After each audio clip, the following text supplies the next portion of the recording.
we're going to begin with a very forceful message from President Biden last night. Did you see it? He's urging the American people to rally around Israel and Ukraine. The president made his case last night in a rare primetime address from the Oval Office.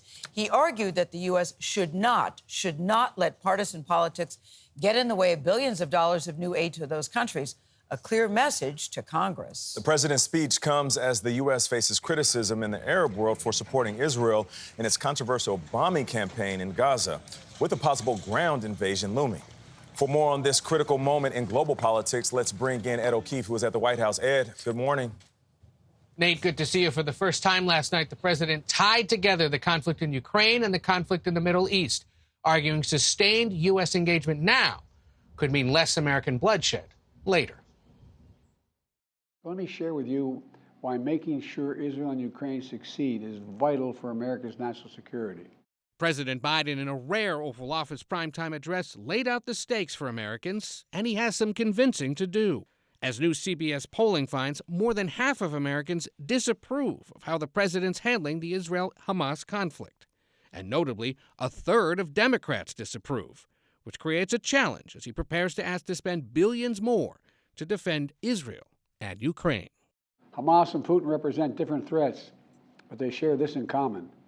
They both want to completely annihilate a neighboring democracy.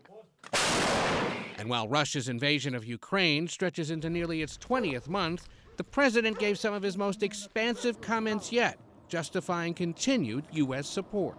If we walk away and let Putin erase Ukraine's independence, would-be aggressors around the world would be emboldened to try the same. Mr. Biden is set to ask Congress today for roughly $100 billion in emergency spending over the next year. It includes $60 billion to support Ukraine, around $14 billion for Israel, and the rest would support Indo-Pacific countries, including Taiwan against Chinese aggression, plus billions more for U.S. border security and disaster relief. It's a smart investment that's going to pay dividends for American security for generations. The speech comes as overall Americans strongly support sending humanitarian aid to Israelis and Palestinians and in using diplomacy to try to end the conflict.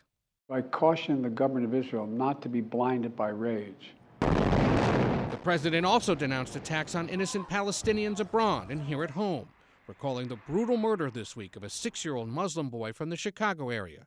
Officials say the Palestinian American was stabbed to death by his family's landlord in a hate crime attack.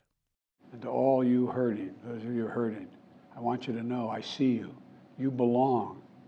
And I want to say this to you. You're all America. And he reiterated, dual global conflicts are a direct threat, even worlds away.